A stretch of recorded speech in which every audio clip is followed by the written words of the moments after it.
माँ सरस्वती को प्रणाम करता हूँ। संगम की ये पावन नगरी और आप सबकी पावन उपस्थिति। हम कवि सम्मेलनों में अक्सर होते हैं तो भाषा का अनुशासन डॉक्टर कुमार विश्वास जी के कारण रहता है और उनका दबाव रहता है। हम लोग मानसिक रूप से, आज आप लोग भी बैठे हैं तो हम डबल दबाव में हैं, लेकिन फिर भी आपसे उम्मीद करता हूँ। राजनीति के लिए उन्होंने कहा, डॉक्टर साहब ने, मैं कोई राजनीति की कविता नहीं पढ़ता हूँ। मेरी कविता आज जैसे आचार संहिता लगी है तो आचार संहिता का मतलब यह होता है कि आपको वो बातें नहीं कहनी है जो कहनी है। बहुत अच्छी व्याख्या कर दी एक लाइन में, वाह। आपको वो बातें नहीं कहनी है जो कहनी चाहिए, और अगर कहना है तो इस तरह कहो कि कोई कह न सके कि कैसे कह दिया। अच्छा है। तो आप थोड़ा समझ लीजिए कि गुड़ कहे तो गोबर समझना है। बहुत अच्छे। तो इस तरह से समझना। हमारी एक पत्नी है, इसे क्या समझना है? एक है मतलब भविष्य हमने अपना देखा नहीं है। और तो देखिए, हमारे उत्तर भारत में, मैं तो बाराबंकी का हूं, प्रयाग हमारे लिए बहुत एकदम लोकल सा है। ये सब लोग बाहर से आए हैं, हमारी संस्कृति अलग है। हमारे यहाँ लोक साहित्य में विरहिणी स्त्रियों की पीड़ा गाई जाती थी। भिखारी ठाकुर हुए हैं विदेशिया, उन्होंने लिखा है, बेरिया की बेरिया में बरजी बलमुआ हो मतजा पुरुबवा के देश। हाय हाय हाय हाय बाबा। पुरुब के दशवा में बारी बंगलिनिया, जदुआ से मरी है शरीर, जदुआ चलाए तो है सुगना बनी है, रख लिया है लोहे के पिंजरवा बलमुआ मतजा पुरुबवा के देश।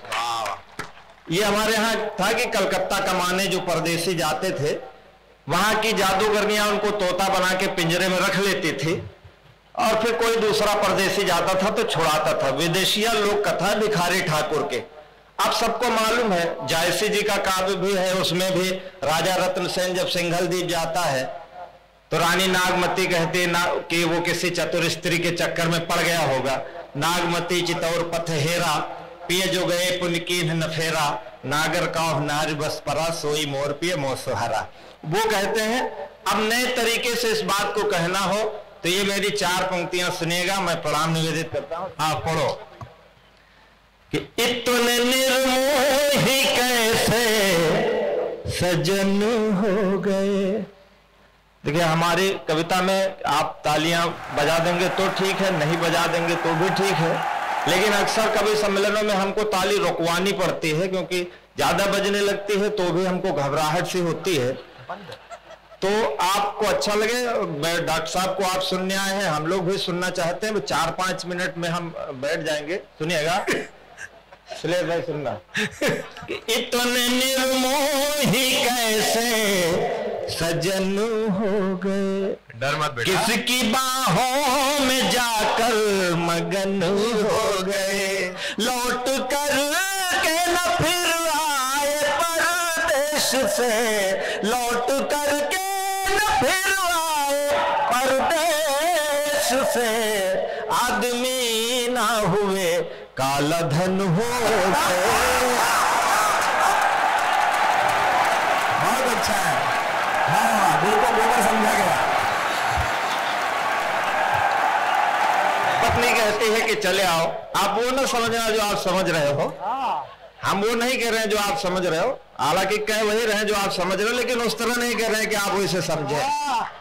पत्नी कहती चले आओ, वरना रुत चली जाएगी फिर से आनी नहीं। हाँ, रुत चली जाएगी फिर से आनी नहीं, यह जवानी रहेगी जवानी नहीं। सब्र की एक सीमा भी होती पिया, धैर्य की एक सीमा भी होती पिया, हर किसी का तो दिल आडवानी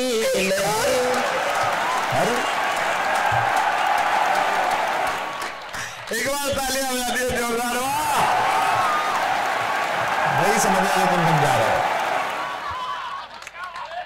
देखो, हम जो है थोड़ा सा दिमाग लगा के कविता लिखते हैं। तो राजनीति के लोगों को समझ में नहीं आएगी, और जिसको समझ में आ जाएगी वो आदमी हो जाएगा। सुनना, कहती पत्नी चले आओ वरना मैं कोई न कोई वैकल्पिक व्यवस्था कर लूंगी, क्योंकि परिस्थितियां बदल रही हैं। कल थे असफल जो अब वे सफल हो गए। हाँ, कल जो असफल थे अब वे सफल हो गए।